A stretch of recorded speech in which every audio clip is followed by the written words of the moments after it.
শুভ সকাল সবাইকে আমন্ত্রণ জানাচ্ছি এখন টিভির নিয়মিত আয়োজন বাংলাদেশ লাং ফাউন্ডেশন এবং রেনাটা ফার্মাসিউটিক্যালস লিমিটেডের সৌজন্যে আরোগ্য নিকেতন নির্মল শ্বাসে।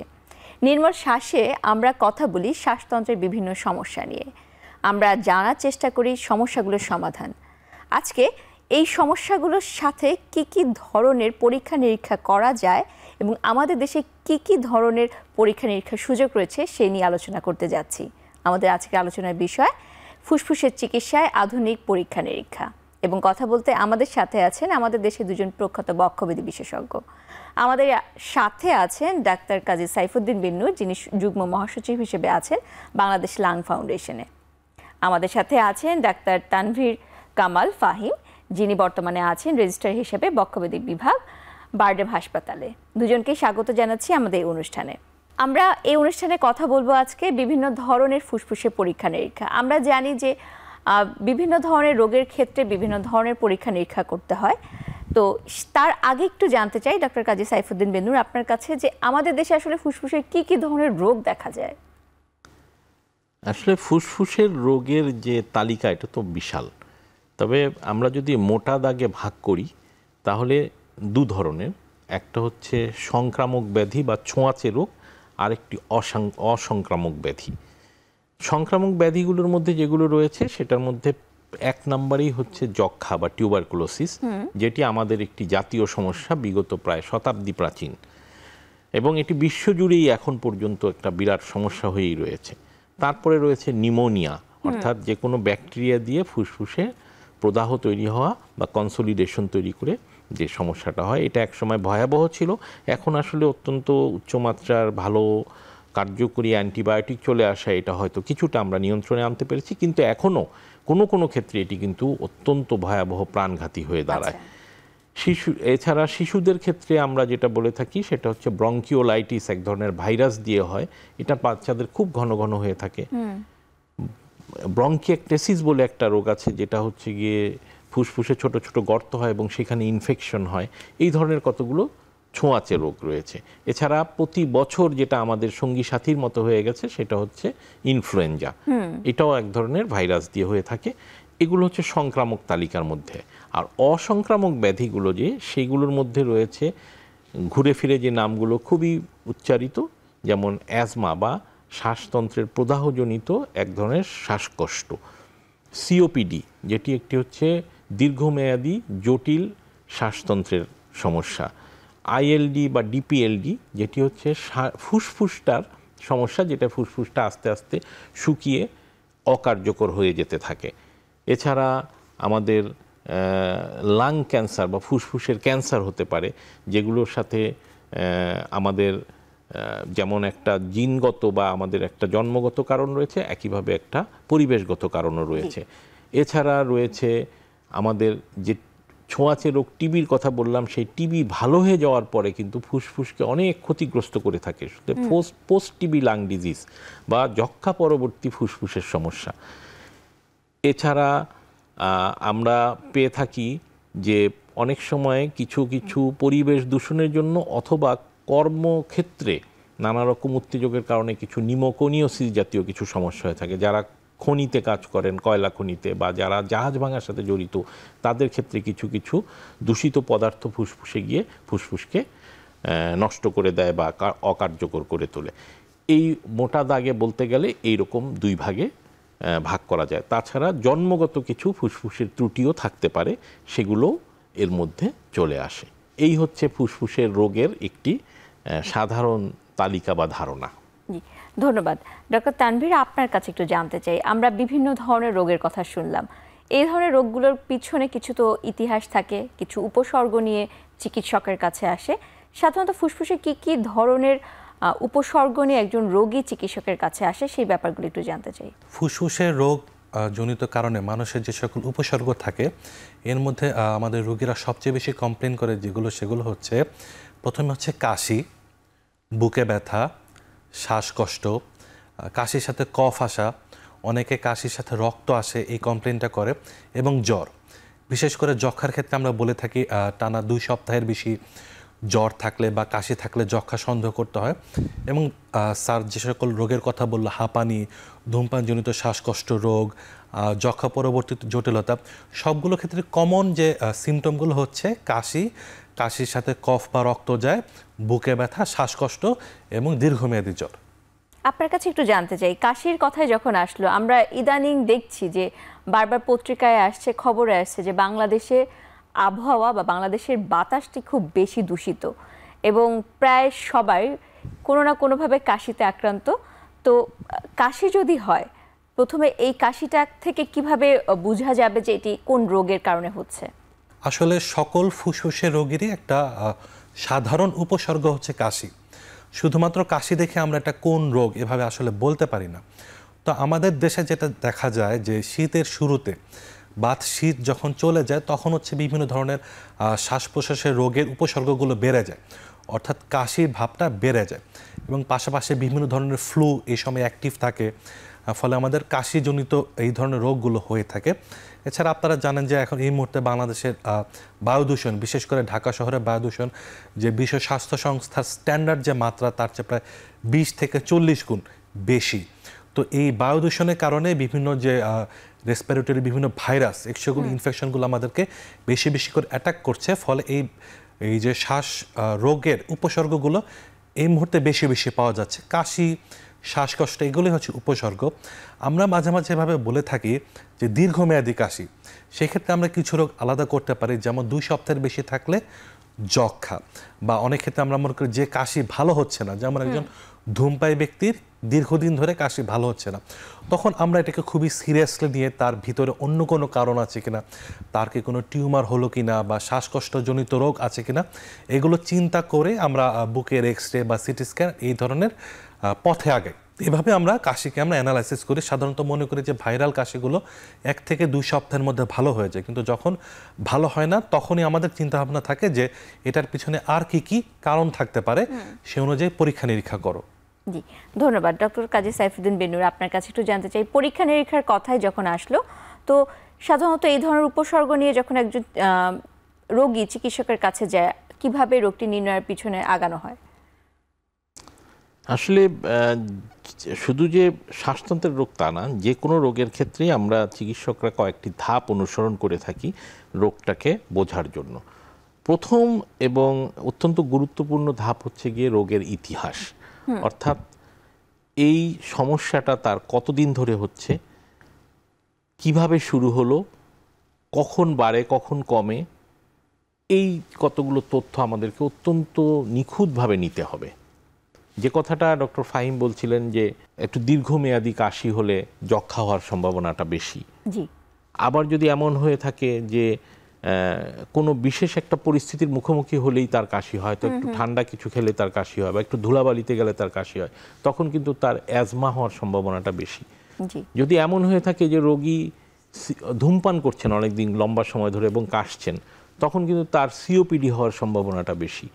যদি এমন হয়ে থাকে যে তিনি এমন একটা পরিবেশে থাকেন অথবা কাজ করেন যেখানে অনেক বিষাক্ত গ্যাস বা ধূলিকণা তৈরি হয়ে থাকে, যেটা আমি একটু আগে বলছিলাম যে খনির শ্রমিক কিংবা জাহাজ ভাঙার সাথে জড়িত এই ধরনের লোক, তাদের ক্ষেত্রে যদি হয়ে থাকে, তখন আমরা বলতে পারি যে এখানে সিলিকোসিস বা অ্যাসবেস্টোসিস জাতীয় কোনো একটা রোগ, যেটা কিনা ফুসফুসের ভিতরে ধূলিকণা বা বিশেষ কোনো পদার্থের কণাগুলো গিয়ে ফুসফুসকে একটু অকার্যকর করে দেয়, সেটা হতে পারে। এই ইতিহাসগুলো অত্যন্ত জরুরি। সেই সাথে এই কাশির মানে সাথে আর কি উপসর্গ রয়েছে সেটা দেখতে হবে। তার কাশির সাথে কি রক্ত যায় কিনা, তার কফের পরিমাণটা কেমন, তার কফের রংটা কীরকম, তারপরে হচ্ছে যে তার সাথে শ্বাসকষ্ট হয় কিনা, বুকে ব্যথা হয় কিনা, জ্বর আসে কিনা, জ্বর আসলে কতদিন ধরে, কিভাবে আসে, সারাদিন থাকে না কখনো বাড়ে কখনো কমে, সেই সাথে তার শরীরের ওজন কমে যাচ্ছে কিনা কোনো কারণবশত, মানে সেই রকম কিছু সে লক্ষ্য করছে কিনা, সেগুলো তার দেখতে হবে। অর্থাৎ ইতিহাস গেল প্রথম। তারপরে হচ্ছে আমাকে ধাপে ধাপে তার শারীরিক পরীক্ষাগুলো করতে হবে। বিশেষত শ্বাসতন্ত্রের ক্ষেত্রে স্টেথো লাগিয়ে বুকের মধ্যে শব্দগুলো শোনা, শ্বাসের শব্দ শোনা, কাশির শব্দ শোনা, অন্য কোনো ধরনের আমরা বলে থাকি, যেমন অনেক সময় যদি হৃদযন্ত্র দুর্বল হয়, কিছুটা পানি জমে, তখন এক ধরনের ফরফর শব্দ, আমরা ক্রেপিটেশনস বলে থাকি, সেগুলো আছে কিনা এইগুলোকে খুব সুচারুভাবে আমাদেরকে বের করে নিতে হবে। এরপরে হচ্ছে গিয়ে কিছু পরীক্ষা নিরীক্ষায় যেতে হবে, ইনভেস্টিগেশনস। রোগীর এই সমস্যাগুলো বোঝার জন্য আমরা অবশ্যই একটা বুকের এক্স-রে প্রথম ধাপেই খুব প্রয়োজন।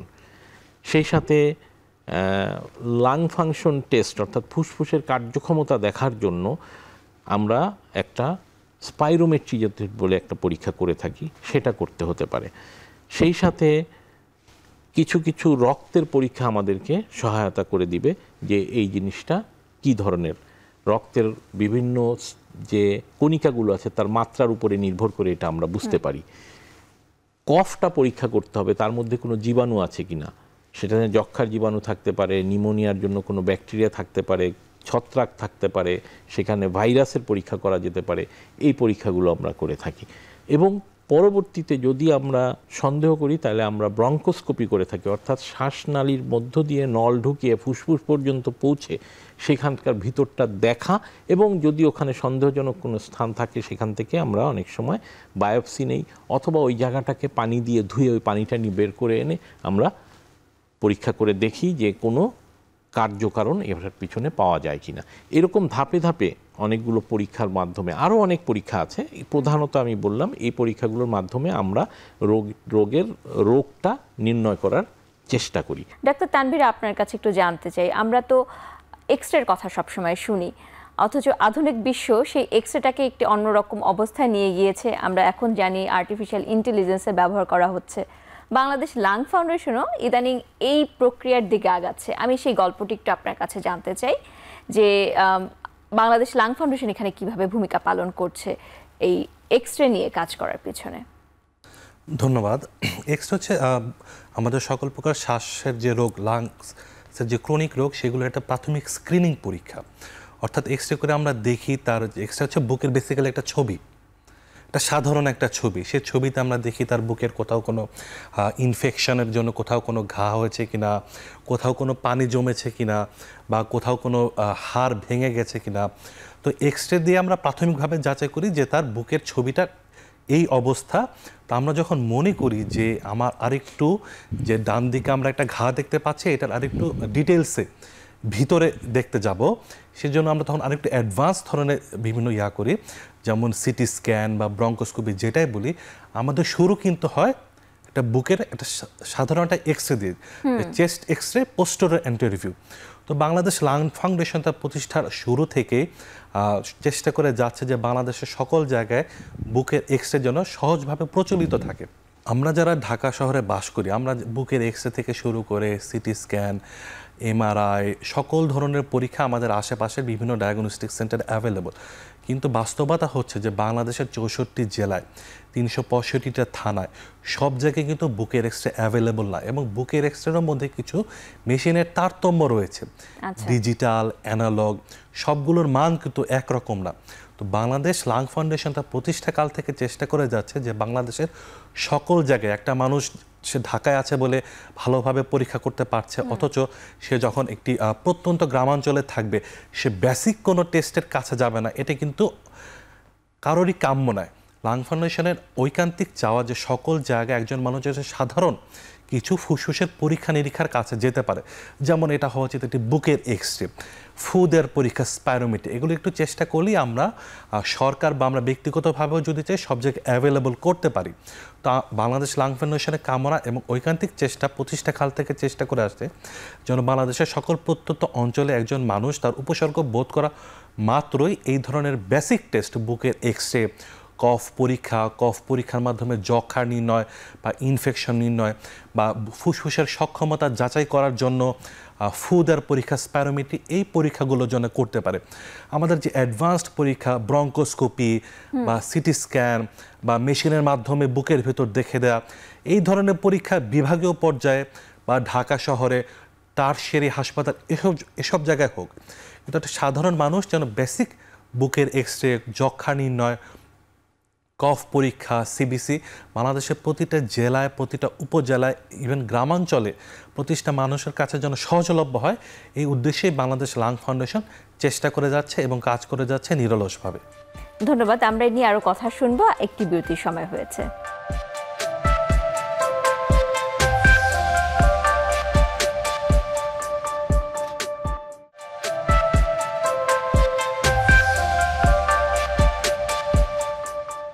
বিরতির পর আবারও স্বাগত জানাচ্ছি আরোগ্য নিকেতন নির্মল শ্বাসে। আজকে কথা হচ্ছে ফুসফুসের আধুনিক চিকিৎসায় বিভিন্ন ধরনের আধুনিক প্রযুক্তির ব্যবহার এবং পরীক্ষা নিরীক্ষা। কথা প্রসঙ্গে শুনছিলাম আমরা এক্সরের কথা, যে বাংলাদেশ লাং ফাউন্ডেশন এই এক্সরেটাকে জনপ্রিয় করার এবং সহজলভ্য করার পিছনে কাজ করে যাচ্ছে। তো একটু জানতে চাই যে আধুনিক বিশ্বে এখন যেই ধরনের এক্সরে প্রচলিত, আমাদের দেশে সেই অবস্থায় আমরা কতটুকু সমপর্যায়ে আছি, নাকি পিছিয়ে আছি, না কি অবস্থায় আছি, সেই ব্যাপারটা একটু জানতে চাই ডক্টর কাজী সাইফুদ্দিন বিনুর আপনার কাছে। আসলে এক্সরেটা তো একেবারেই একটা প্রাথমিক পরীক্ষা যে কোনো বুকের রোগের জন্য, কিন্তু এই এক্সরেটা কিন্তু আবার অনেক দূর পর্যন্ত আমাদের রোগ নির্ণয় এগিয়ে দিতে পারে। তো বাংলাদেশ লাং ফাউন্ডেশন যেটা প্রথম থেকেই লক্ষ্য করছিল সেটা হচ্ছে যে আমরা বুকের রোগগুলোর মধ্যে বিশেষভাবে পিছিয়ে রয়েছি যক্ষা ডায়াগনোসিসে, টিউবারকুলোসিস ডায়াগনোসিসে। এক্সরে টিবি ধরার জন্য একটা অত্যন্ত শক্তিশালী হাতিয়ার, কিন্তু দেখা যাচ্ছে যে অনেক ক্ষেত্রে এটা ওভার ডায়াগনোসিস, অর্থাৎ যক্ষা না, সাধারণ অন্য কোনো কারণে একটা দাগ অথবা পুরনো কোনো দাগ, এটাকে যক্ষা মনে করা হচ্ছে। বা একটু আগে যে বলছিলাম যে সিলিকোসিস, অর্থাৎ ধুলাবালি জনিত যে দাগগুলো হয় সেগুলোকেও যক্ষা বলে মনে করে অনেক সময় চিকিৎসকরা চিকিৎসা দিয়ে ফেলছেন।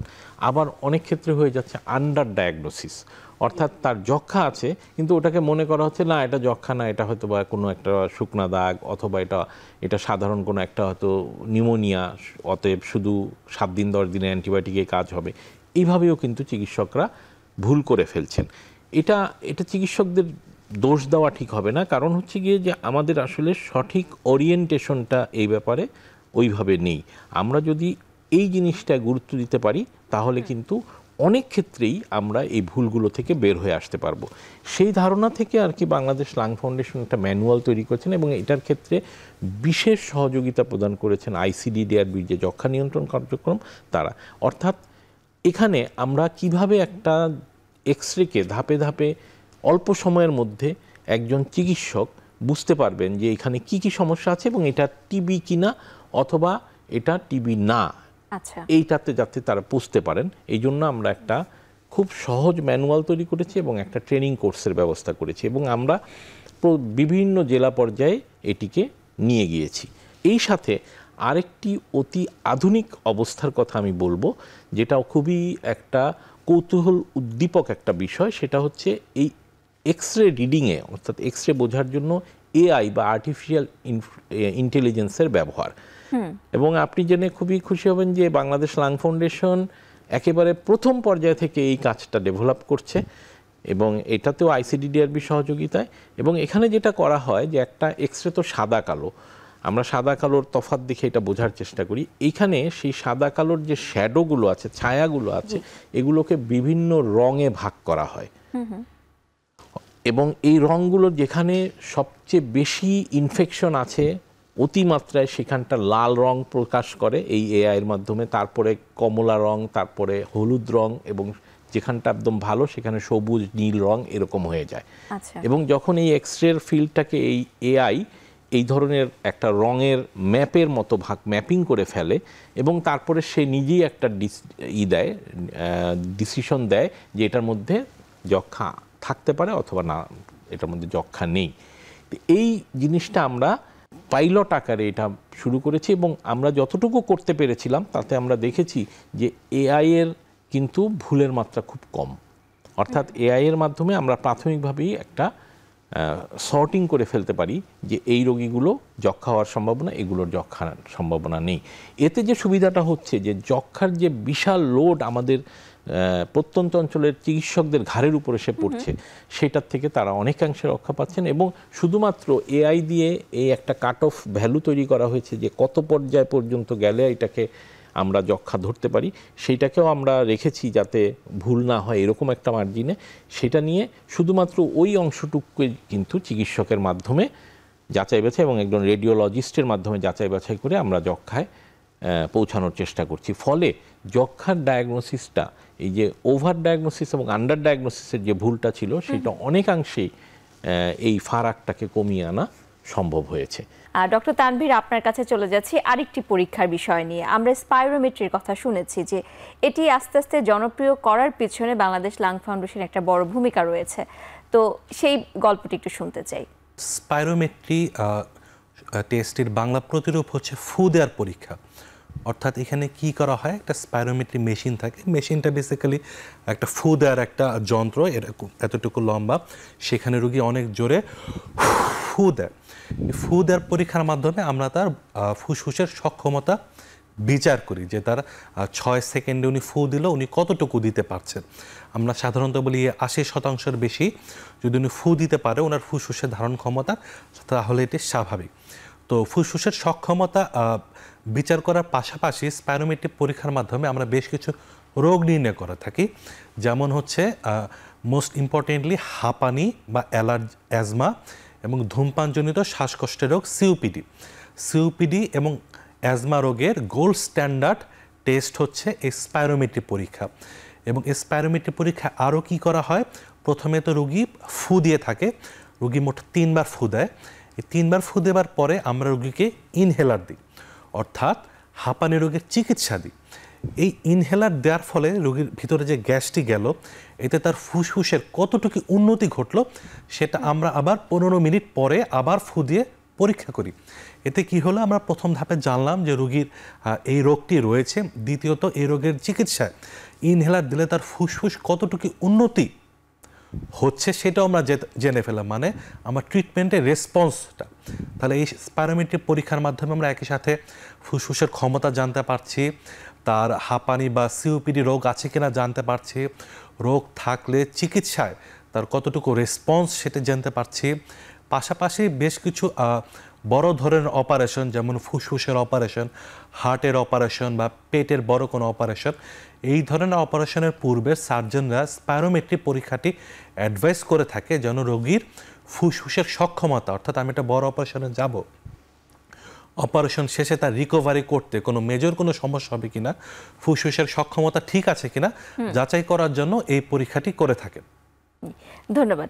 ডক্টর কাজী সাইফুদ্দিন বেন্নুর, আপনার কাছে একটু জানতে চাই, এই স্পাইরোমেট্রি কিছুদিন আগ পর্যন্ত কিন্তু অনেকের কাছে একটি অজানা শব্দ ছিল এবং আস্তে আস্তে এটি জনপ্রিয় করার পিছনে বা এটিকে পরিচিত করার পিছনে বাংলাদেশ লাং ফাউন্ডেশন একটি গল্প রয়েছে, সেই গল্পটা একটু শুনতে চাই।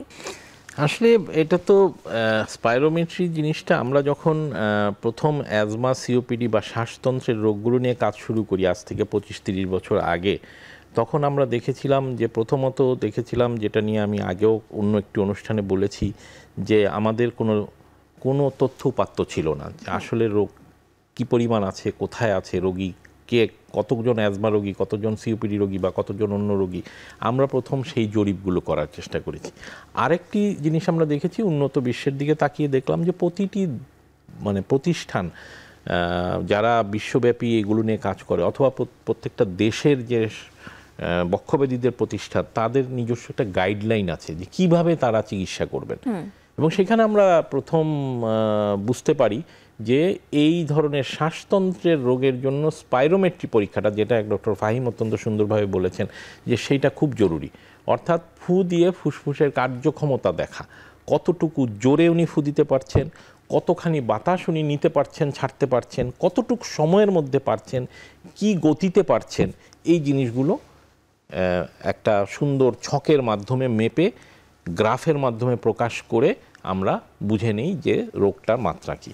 তো এই স্পাইরোমেট্রিটা যখন আমরা প্রথম আজ থেকে প্রায় 25 বছর আগে প্রথম শুরু করলাম, তখন মেশিনগুলো ছিল অনেক বড় বড়, মানে এই একটা মেশিনের মধ্যে এই ফু দেওয়ার যে হাতে রাখার যে যন্ত্রের অংশটা সেটা ছিল, এইটাকে ভিতরে কম্পিউটার দিয়ে অ্যানালাইসিস করার জন্য যে একটা সিপিইউ সেটা এটার মধ্যে ছিল।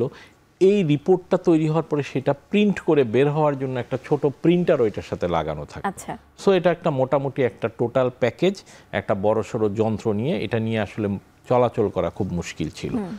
এবং মজার ব্যাপার হচ্ছে যে কয়েক বছর পরে আস্তে আস্তে এসে গেল পোর্টেবল স্পাইরোমিটার, অর্থাৎ এটা শুধুমাত্র ফু দেওয়ার যন্ত্রটাই আমরা সাথে নিচ্ছি, এটার সাথে যে সিপিইউ এবং এটার সাথে যে প্রিন্টার, এটা আর আমার লাগছে না। একটা সাধারণ ল্যাপটপ বা ডেস্কটপে এই ফু দেওয়ার যন্ত্রটা আমি যদি ইউএসবি পোর্ট দিয়ে লাগিয়ে দেই এবং আমার সফটওয়্যারটা আমি ইনস্টল করে নিই, তাহলে যে কোনো জায়গায় এখানে এই ফু দিয়ে ওটাকে অ্যানালাইসিস, ওই কম্পিউটারটা দিয়ে, আপনার ঘরের কম্পিউটারটা দিয়ে, আপনার সাথে ল্যাপটপটা দিয়ে এটাকে অ্যানালাইসিস করা যাচ্ছে। এবং আপনার যে সাধারণ প্রিন্টার যেটা দিয়ে আপনি আপনার ডকুমেন্ট প্রিন্ট করছেন, আপনার ইমেল প্রিন্ট করছেন, সেই প্রিন্টার দিয়ে আপনি রিপোর্টটা বের করে আনতে পারছেন। এটা কিন্তু একটা আমি বলবো বৈপ্লবিক পরিবর্তন হয়েছে এবং এটার ফলে এখন প্রত্যন্ত অঞ্চল পর্যন্ত আমরা স্পাইরোমিটার নিয়ে যেতে পেরেছি। স্পাইরোমিটার যখন প্রথম শুরু করি, এখানে কতগুলো চ্যালেঞ্জ আমাদের ছিল।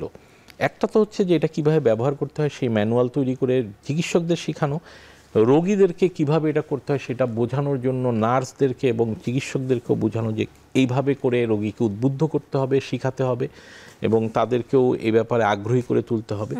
আরেকটি ছিল কন্টামিনেশনের ভয়, অর্থাৎ এই যে আমি ফুটা দিচ্ছি, এই যে নলটার মধ্য দিয়ে দিচ্ছি, এইটা বিদেশে যেটা করা হয় ডিসপোজেবল, অর্থাৎ প্রতিটা ফুয়ের সাথে সাথে একটা প্লাস্টিকের একটা অংশ থাকে, সেই অংশটা তারা ফু দেয় এবং এটা ফেলে দেওয়া হয়, আবার আরেকটা ফ্রেশ নেওয়া হয়, সেটাতে ফু দেয়, ফেলে দেওয়া হয়। আমরা দেখলাম যে এটা যদি আমরা বাইরে থেকে কিনতে যাই, এক একটার এই প্লাস্টিকের একটা অংশেরই দাম বেশ কয়েকশো টাকা পড়ে যায়, যেটা শুধু শুধু রোগীর উপরে একটা চাপ পড়ে। তো এটার বিকল্প কি করা যায়, এই বিকল্প খুঁজতে গিয়ে আমরা বিভিন্ন চেষ্টা করলাম যে প্লাস্টিকের বদলে অন্য কোনো কিছু দিয়ে করা যায় কি না, রিইউজেবল কিছু করা যায় না, বহু রকম চিন্তা করতে গিয়ে হঠাৎ একটা মাথায় একটা জিনিস আচমকাই আমাদের এসে গেল। সেটা হলো, আপনি হয়তো দেখেছেন যে শার্টের কাপড় যে রোল করে বিক্রি করা হয়, আপনি গজ ফিতা দিয়ে মেপে মেপে কাপড়টাকে আপনার শার্ট অথবা আপনার সালোয়ার কামিজের কাপড় বা অন্য কোনো কাপড়গুলো দেওয়া হয়। এই বড় কাপড়ের রোলগুলোর একদম ঠিক ভিতরে একটা চিকন কাগজের একটা রোল থাকে, মোটা পিস বোর্ড কাগজের একটা রোল থাকে, যেটা একটা নলের মতো, প্লাস্টিকের একটা নলের মতো। এই জিনিসটা আমাদের মাথায় আসলো যে এইটার সাইজটা আমাদের সেই সময় স্পাইরোমিটারের সাইজের সাথে মিলে যায়, অর্থাৎ স্পাইরোমিটারের মুখে ওই প্লাস্টিকের ওইটা না দিয়ে ওইটা দেওয়া যায়। আমরা ইসলামপুরে চলে গেলাম, সেখান থেকে অনুরোধ করে কাপড় ব্যবসায়ীদের কাছ থেকে ওই ভিতরের চিকন রোলটা নিয়ে আসলাম, এনে ওটাকে স্পাইরোমিটারের যেই সাইজে করতে হয় ওইভাবে কেটে কেটে ওটার মধ্যে লাগিয়ে এটাকেই ডিসপোজেবল হিসাবে ইউজ করা শুরু করলাম। এবং এরপরে আমরা ওই জিনিসটা নিয়ে চলে গেলাম নয়া বাজারে, যারা কাগজ ব্যবসায়ী, পিসবোর্ড এবং এগুলো বিক্রি করেন তাদের কাছে, এবং তাদেরকে অনুরোধ করলাম যে আপনারা কি এই জিনিসটা আমাদেরকে বানিয়ে দিতে পারবেন। এবং 2-3 জন সেটাতে আগ্রহী হলেন এবং তারা বানিয়ে দিলেন। এবং এখন আমি জানি আপনারা যেটা ইউজ করছেন, ফাহিম যেটা ইউজ করছে, যে কাগজের একটা রোল ইউজ করা হয় এবং এটা আমরা এখন কমার্শিয়ালি কিনে নিয়ে আসি বিভিন্ন জায়গা থেকে। এইটা কিন্তু ওই যে এর পরেই তৈরি করা শুরু হয়েছে, তার আগে কিন্তু এই জিনিসটা, এই ছোট ছোট রোলের মতো জিনিসটা কোথাও পাওয়া যেত না। তো এই যে কতগুলো মজার মজার ইতিহাস আছে যে আমরা ধাপে ধাপে এই জিনিসগুলোকে আসলে ওভারকাম করে নিয়ে আসতে পারছি, তার ফলে কিন্তু এখন এটা আমরা রোগীদের সেবার জন্য একেবারে তৃণমূল পর্যায়ে নিয়ে যেতে পেরেছি। আসলে এই ধরনের গল্প শুনলে আরো বেশি আগ্রহ জন্মায় আমাদের দেশের স্বাস্থ্য ব্যবস্থা উন্নতির পিছনে। আমরা এখন যাচ্ছি একটা বিরতিতে, ফিরবো একটু পরেই।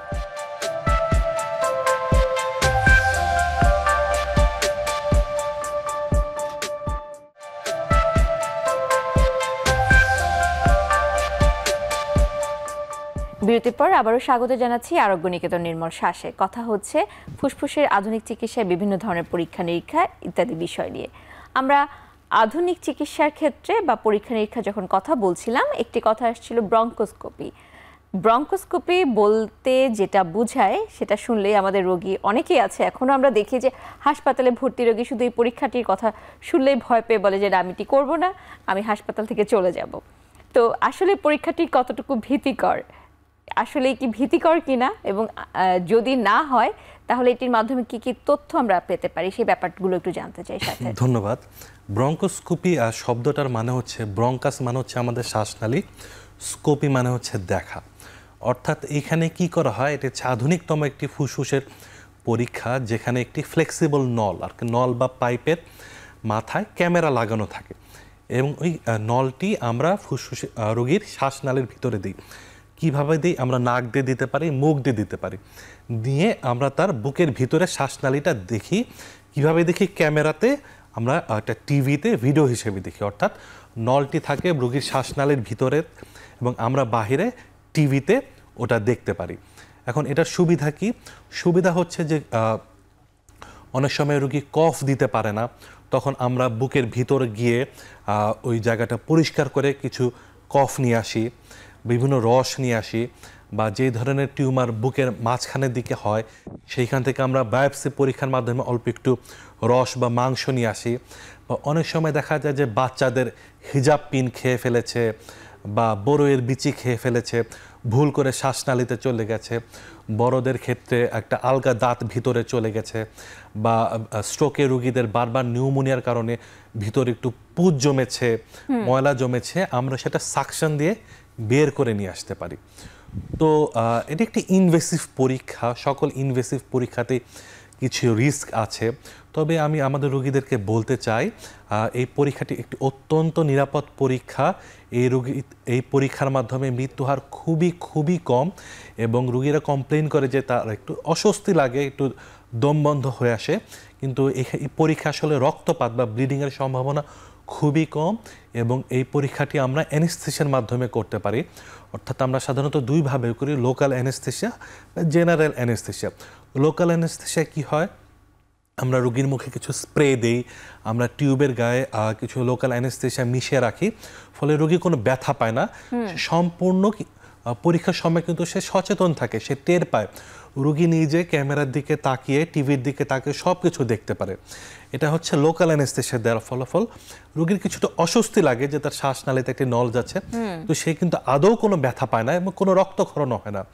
এবং যারা আরেকটু বেশি ভয় পায় বা যেখানে আরেকটু বেশি আমাদের প্রসিডিউর করার চান্স থাকে, সেই ক্ষেত্রে আমরা জেনারেল অ্যানেস্থেসিয়া দিই। জেনারেল অ্যানেস্থেসিয়া দিলে কি হয়, এবং ওই অ্যানেস্থেসিয়া কিন্তু খুবই শর্ট পিরিয়ডের জন্য, এটা সাধারণত 2 থেকে 3 মিনিট, খুব বেশি হলে 10 থেকে 15 মিনিট লাগে পরীক্ষার করতে, কিন্তু আমরা অনেক বেশি তথ্য জানতে পারি এবং এটা সম্পূর্ণ নিরাপদ পরীক্ষা। মৃত্যু হার একেবারে নেই বললেই চলে, এবং কোনো দীর্ঘমেয়াদী রিস্কও খুবই কম। ধন্যবাদ। ডক্টর বেন্নুর, আপনার কাছে একটু জানতে চাই, এই পরীক্ষাটিও তো আমাদের দেশে বলবো যে অপেক্ষাকৃতভাবে একটি নবীন পরীক্ষা, তো এটির পিছনের গল্পটি একটু আপনার কাছে জানতে চাই, সেখানে বাংলাদেশ লাং ফাউন্ডেশন বা বক্ষব্যাধি বিশেষজ্ঞদের ভূমিকাগুলো। এটি নতুন পরীক্ষা, আবার খুব যে নতুন তাও না। আমরা কিন্তু এটা প্রায় 25 বছর আগে প্রথম শুরু করি, বা আরও কিছু আগে শুরু করি। তখন শুধুমাত্র রিজিড ব্রঙ্কোস্কোপি ছিল। রিজিড ব্রঙ্কোস্কোপি মানে যেটা ডক্টর ফাহিম বললেন যে এটা একটা নলের মতো একটা চিকন, একটা ফ্লেক্সিবল জিনিস, যেটা নাক দিয়ে বা মুখ দিয়ে ঢুকানো হয়। তখন ছিল একেবারে বেশ মোটা সোটা, আমরা যে জিআই পাইপের পানির পাইপ দেখি ওই টাইপের প্রায়, এইরকম শক্ত একটা, ওটা কোনো নড়াচড়া কোনো ব্যাপার ছিল না, একটা তলোয়ারের মতো একটা জিনিস, কিন্তু নল। সেইটাকে মুখ দিয়ে গলাকে এক্সটেন্ড করে একটা সার্টেন লিমিট পর্যন্ত ভিতরে ঢুকিয়ে দেওয়া হতো শ্বাসনালী দিয়ে, এবং সেখান দিয়ে ভিতরটা দেখা হতো, এবং যদি ওখানে কোনো ফরেন বডি থেকে থাকতো সেটাকে বের করে আনা যেত। এই প্রক্রিয়াটা সাধারণত থোরাসিক সার্জনরা করতেন, এবং আমাদের দেশে পায়োনিয়ার যে থোরাসিক সার্জনরা আছেন, নবী আলম খান ছিলেন এবং এসআর খান স্যার আছেন, ওনারা এগুলো প্রথম শুরু করেন। আমরা যারা ফিজিশিয়ান, বক্ষব্যাধির মেডিসিন নিয়ে কাজ করি, আমাদের কাছে কিন্তু নতুন প্রক্রিয়া হিসেবে এসে দাঁড়ালো ফ্লেক্সিবল ব্রঙ্কোস্কোপি। ফ্লেক্সিবল ব্রঙ্কোস্কোপি কিছুই না, এই ব্রঙ্কোস্কোপিরই একটি আধুনিক ভার্সন, যেখানে একটা চিকন নল, এবং নলটা হচ্ছে গিয়ে একটা লাউয়ের ডগার মতো, বা একটা বলতে পারেন চিকন সাপের মতো লিকলিকে একটা জিনিস, সেটা আমরা নাক দিয়ে ঢুকিয়ে দিচ্ছি। ওটার মাথায় সূক্ষ্মাতি সূক্ষ্মভাবে একটি ক্যামেরা বসানো আছে, এবং ছোট ছোট চিমটা দেওয়া আছে, ছোট একটা নল দেওয়া আছে, সবটাই একটা চিকন প্যাকেজের মধ্যে দিয়ে ওখানে চলে গেছে। আমরা ক্যামেরায় দেখতে পাচ্ছি কি ভিতরে আছে, আমরা দরকার হলে সেই চিমটা দিয়ে কোনো জিনিস ধরতে পারছি, কোনো বায়োপসি নিতে হলে ওখান থেকে একটু মাংস নিয়ে আসতে পারছি। পাশের নল দিয়ে আমরা যদি কোনো ওষুধ দিতে হয়, স্যালাইন দিতে হয়, এমনকি কোনো অক্সিজেনও দিতে হয়, সেটাও আমরা দিতে পারি। এই কাজগুলো খুব সুচারুভাবে একটা প্রথম একটা বৈপ্লবিক পরিবর্তন আসলো। এই কাজগুলো যখন আমরা প্রথম শুরু করি বাংলাদেশে কিন্তু তেমনভাবে কেউ জানতেন না। এটাতেও আবার পায়োনিয়ার হিসাবে আমার দুজন শিক্ষক কাজ করেছিলেন, রাশিদুল হাসান স্যার এবং আলী হোসেন স্যার। এই আসলে বাংলাদেশে বক্ষব্যাধিতে এই দুজনের অবদান অনস্বীকার্য। তারা প্রচুর কাজ করেছেন এবং তারা প্রথম আমরা জানতে পারি যে সিএমএইচে একজন মেডিকেল কোরের একজন সিনিয়র চিকিৎসক, উনি বিদেশ থেকে কিছু ব্রঙ্কোস্কোপি শিখে এসেছেন এবং উনি ওখানে কিছু করেন। ওখানে গিয়ে আমরা প্রথম ওনার কাছ থেকে এই তালিমটা নেই, বিশেষত আমার শিক্ষক দুজন। এই তালিমটা নিয়ে আমরা বক্ষব্যাধি হাসপাতালে, জাতীয় বক্ষব্যাধি হাসপাতালে প্রথমে এটা করা শুরু করি। এবং এর পরবর্তীতে যে জিনিসটা আমি অ্যাড করতে চাই সেটা হচ্ছে যে এরপরে আমরা দেখলাম যে ব্রঙ্কোস্কোপি যে দুটো ভাগ আছে, একটা হচ্ছে ডায়াগনস্টিক আর একটা হচ্ছে থেরাপিউটিক। যেটা ফাহিম বলেছেন সেটা হচ্ছে প্রধানত হচ্ছে ডায়াগনস্টিক, অর্থাৎ নলটা ঢুকালাম, দেখলাম কি আছে এবং বায়োপসি নিয়ে অথবা ল্যাভাজ নিয়ে, অর্থাৎ ওই যে পানিটা নিয়ে রস নিয়ে আমি পরীক্ষা করে রোগটার প্রকৃতি নির্ণয়ের চেষ্টা করলাম। এটার আরেকটা ভাগ হচ্ছে থেরাপিউটিক। এই অংশটা ছিল মেইনলি ডায়াগনস্টিক পার্ট। আর থেরাপিউটিক পার্টটা হচ্ছে রোগীকে ব্রঙ্কোস্কোপির মাধ্যমে কিছু চিকিৎসা দেওয়া। যার একটির কথা উনি বলেছেন সেটি হচ্ছে ফরেন বডি যদি থেকে থাকে সেটাকে বের করে আনা, যদি খুব কফ থুতু জমে গিয়ে কোনো জায়গা ব্লক করে দিয়ে থাকে সেটাকে পরিষ্কার করে দেওয়া। পরবর্তীতে হচ্ছে যে কোনো টিউমার বা এই ধরনের জিনিস থাকলে সেই টিউমারটাকে কিন্তু অনেক ক্ষেত্রেই এই ব্রঙ্কোস্কোপির মাধ্যমেই চিকিৎসা দেওয়া যায়। অনেক ক্ষেত্রে যদি কোনো গ্ল্যান্ড বড় হয়ে গিয়ে থাকে সেই গ্ল্যান্ডটাকেও কিন্তু এই ব্রঙ্কোস্কোপির মাধ্যমে কিছু চিকিৎসা দেওয়া যায়। কোনো জায়গায় যদি রক্তপাতের কোনো বিন্দু থেকে থাকে যেখান থেকে ক্রমাগত রক্ত আসছে সেটাকে ওইখানে ব্রঙ্কোস্কোপির মাধ্যমে বন্ধ করে দেওয়া যায়। এই জন্য অনেক আধুনিক পদ্ধতি এপিসিএ, আর্গন প্লাজমা কোয়াগুলেশন বলে একটা পদ্ধতি সেটা এসছে, ইবাস বলে একটা জিনিস আছে, টিবিএনএ, ইবাস টিবিএনএ বলে সেটা এসছে। এবং আরও আধুনিকভাবে যেটা বলতে পারি সেটা হচ্ছে গিয়ে যে যারা দীর্ঘমেয়াদী অ্যাজমায় ভুগছেন তাদের শ্বাসনালীর যে স্মুথ মাসলগুলো ফুলে যায় সেখানে আমরা এই ব্রঙ্কোস্কোপির মাধ্যমে থার্মোপ্লাস্টি করতে পারি, অর্থাৎ এই ভিতরের যে মাংসপেশিগুলো যেগুলো ফুলে গেছে প্রদাহের কারণে সেগুলোকে কমিয়ে দিতে পারি থার্মোপ্লাস্টি বলে এক ধরনের চিকিৎসা দিয়ে। আমরা এ নিয়ে আরও কথা শুনবো, আবার একটি বিরতির সময় হয়েছে।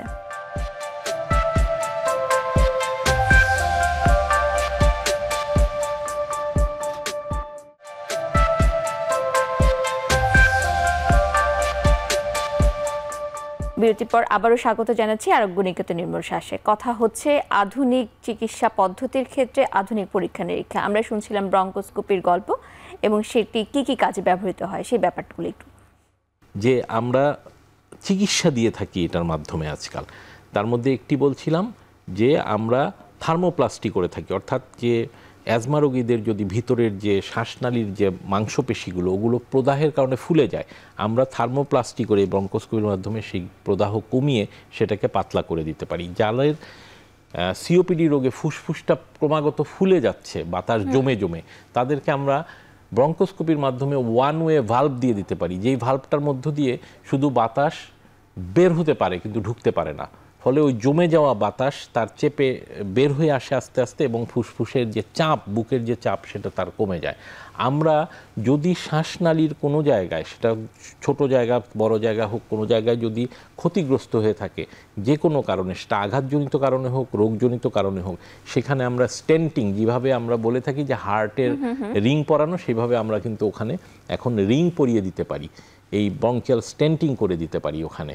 এই যে কতগুলো এগুলো মানে ম্যাজিক্যাল কতগুলো জিনিস কিন্তু আস্তে আস্তে চলে আসছে, যেগুলো আমি ইউনিভার্সিটি অফ বাজেলে ছিলাম, পড়াশোনা করতে গিয়েছিলাম, সেখানে আমি আজকে থেকে প্রায় 15 বছর আগে এগুলো দেখে এসেছি এবং এখন ধীরে ধীরে কিন্তু এগুলো আমাদের দেশেও চলে আসছে এবং নিত্য নতুন প্রক্রিয়াগুলো চলে আসছে। এবং আমার মনে হয় যে bronchoscopy will be the future of many treatments. আমাদের এই শ্বাসতন্ত্র, শ্বাসনালীর অনেক চিকিৎসার ভবিষ্যৎ কিন্তু এই ব্রঙ্কোস্কোপির মাধ্যমেই হয়তো হবে। জি, অবশ্যই সেই আশা আমরাও করছি এবং আমাদের দেশে এটি আরও সহজলভ্য হবে। ডক্টর তানভীর, আপনার কাছে একটু জানতে চাই, আর কি কি আধুনিক প্রযুক্তি আমাদের দেশে ব্যবহৃত হচ্ছে এই ধরনের ফুসফুসের চিকিৎসায়? ব্রঙ্কোস্কোপির পাশাপাশি আরও যে সকল পরীক্ষা নিরীক্ষা, আধুনিক পরীক্ষা নিরীক্ষা হয়ে থাকে, এর পাশাপাশি আমরা যেমন ধরে করেন বুকের যদি কোথাও টিউমার থাকে তাহলে সেই ক্ষেত্রে আমরা বায়োপসি নিয়ে থাকি, সেখানে এফএনএসি বা কোর বায়োপসি নিয়ে সিটি গাইডেড অর্থাৎ সিটি স্ক্যান মেশিনের মাধ্যমে কোথাও কোনো চাকা থাকলে আমরা একটা ছোট নল বা বড় সুইয়ের মাধ্যমে বায়োপসি নিয়ে থাকি। এর পাশাপাশি যদি বুকের ভিতরে পানি জমে তাহলে ট্র্যাডিশনালি আমরা এতদিন যেটা করতাম বুকের ভিতরে একটা সুই দিয়ে পানি বের করতাম, বা এর কিছুদিন পরে আরেকটি পদ্ধতির আবিষ্কার হয় যেটা হচ্ছে অ্যাব্রামস নিডেল। সেটা একটু মোটা একটা সুই, সেটা আমরা বুকের ভিতর বাহির থেকে ব্লাইন্ডলি দিয়ে পানি বের করতাম এবং কিছুটা মাংস বের করার চেষ্টা করতাম। তো অ্যাব্রামস নিডেল কিছুটা কষ্ট ছিল রোগীর জন্য। এখন যেটা আরও অ্যাডভান্সড চলে এসেছে যেটাকে বলছি আমরা প্লুরোস্কোপি। প্লুরোস্কোপি কি স্যার যেটা বলেন যে ব্রঙ্কোস্কোপি আমরা শ্বাসনালীর ভিতরে নল ঢোকাচ্ছি একটা ক্যামেরাযুক্ত নলের মাধ্যমে, এখন প্লুরোস্কোপি হচ্ছে একটি ক্যামেরাযুক্ত নল আমরা বুকের খাঁচার ভিতর ঢোকায় দিচ্ছি। এটা আসলে আমরা ফুসফুসের ভিতর ঢোকাচ্ছি না, বুকের চারদিকে যে ফুসফুসের চারদিকে যে পর্দা আছে প্লুরা, সেখানে অনেক সময় পানি জমে, আমরা বলে থাকি যে বুকের ভিতর পানি জমেছে। তো আমরা কি করি, এখানে একটা ছোট্ট একটা ইনসেশন মার্ক করে ওই ক্যামেরাযুক্ত নলটা ঢোকাই এবং ওই পানির ভিতরে আমরা চলে যেতে পারি। ক্যামেরা দিয়ে ওটা আমরা আবার একটা টিভির স্ক্রিনে দেখি, আমরা পানিটা বের করে দিই এবং বিভিন্ন জায়গায় দেখি কোথাও কোনো টিউমারের কোনো দাগ আছে কিনা, কোনো গ্রোথ দেখা যাচ্ছে কিনা, এবং লাগলে সেখান থেকে আমরা বায়োপসি নিই। এর পাশাপাশি আমরা আরও বিভিন্ন ধরনের পরীক্ষা হয়ে থাকে, যেমন আমরা পেট সিটি করতে পারি। পেট সিটিটা কি? পেট সিটি হচ্ছে পজিশন এমিশন টমোগ্রাফি। এখানে যেটা করা হয় যে আমরা রোগীর শরীরে এক ধরনের ডাই দিয়ে থাকি এবং ডাই দেওয়ার পর তার অনেকগুলো সিটি স্ক্যানের মাধ্যমে ছবি তোলা হয়। তাহলে এখানে বেসিক্যালি কোনটা হয় যে ধরেন একজন মানুষের বুকের এখানে একটা টিউমার আছে, তো চিকিৎসা করার সময় আমাদেরকে প্রথমে যেটা করতে হবে তার অন্য কোথাও সেই টিউমারের কোনো ডিপোজিট আছে কিনা, বা ইংলিশে বলে মেটাস্টাসিস, বাংলায় বলে টিউমারটি কোথাও ছড়িয়ে আছে কিনা, এটা যাচাই বাছাই করা খুবই গুরুত্বপূর্ণ, যেটাকে আমরা বলি স্টেজিং। চিকিৎসা অনেকটা স্টেজিংয়ের উপর নির্ভর করে। তো স্টেজিংয়ের একটা পার্ট হচ্ছে পেট সিটি স্ক্যান, অর্থাৎ আমার রোগীর টিউমার রোগীর বুকে থাকতে পারে কিন্তু এটার সাথে মাথায়, পেটে বা অন্য কোথাও ছড়িয়ে গেছে কিনা এটার জন্য আমরা পেট সিটি স্ক্যান করে দেখতে পারি তার শরীরের অন্য কোথাও টিউমারটা ছড়িয়ে গেছে কিনা। এতে আমাদের চিকিৎসার গতি প্রকৃতি কিন্তু চেঞ্জ হয়ে যাবে। এর পাশাপাশি আরও বিভিন্ন যে সকল পরীক্ষা হয়, যেমন মনে করুন কারো এখানে যদি গলায় বা অন্য কোথাও যদি কারো লসিকা গ্রন্থি বা লিফ নোড ফুলে থাকে, অনেক সময় বিভিন্ন ইনফেকশনে, যক্ষা রোগে বা ক্যান্সারে ফুলে গিয়ে থাকে, তখন আমরা সেখান থেকে টিস্যু নিয়ে থাকি, বায়োপসি নিয়ে থাকি। এটা আমরা অল্প একটু টিস্যু নিতে পারি, আবার পুরোটাও কেটে ফেলতে পারি, সেখান থেকে আমরা যক্ষা বা ক্যান্সার আছে কিনা সেটা নির্ণয় করতে পারি। শুধু তাই না, সেইখান থেকে আমরা আরও অ্যাডভান্সড বিভিন্ন মলিকুলার স্টাডি করে বর্তমানে যে টার্গেটেড থেরাপি, ইমিউন থেরাপি, এই ধরনের চিকিৎসা তো কিন্তু আমরা আস্তে আস্তে অগ্রসর হচ্ছি। বিদেশে এই ধরনের চিকিৎসা স্টাবলিশ হয়ে গেছে, কিন্তু আমরা বাংলাদেশেও এই বায়োপসি ম্যাটেরিয়াল থেকে এই ধরনের স্টাডি করে টার্গেটেড থেরাপি, ইমিউন থেরাপি এগুলো আমরা শুরু করছি। এর পাশাপাশি আরও বিভিন্ন ধরনের টেস্ট আছে, যেমন লিকুইড বায়োপসি, রক্তের মধ্যে থেকে আপনার ক্যান্সারের জীবাণু খুঁজে বের করা। এই ধরনের পরীক্ষাও আস্তে আস্তে বাংলাদেশে অ্যাভেলেবল হচ্ছে। তো আমরা যেটা আশা করি আস্তে আস্তে বাংলাদেশে সব ধরনের অ্যাডভান্সড ডায়াগনস্টিক প্রসিডিউর চলে আসবে ইনশাল্লাহ, এবং আমরা আমাদের রোগীদেরকে সাহায্য করতে পারবো ইনশাল্লাহ। ইনশাল্লাহ আমরা সেটাই কামনা করছি। আজকে কথা বলতে বলতে অনুষ্ঠানে একদম শেষ পর্যায়ে চলে এসেছি। আপনাদের দুজনকে অসংখ্য ধন্যবাদ আপনাদের মূল্যবান সময় থেকে আমাদেরকে সময় দেওয়ার জন্য।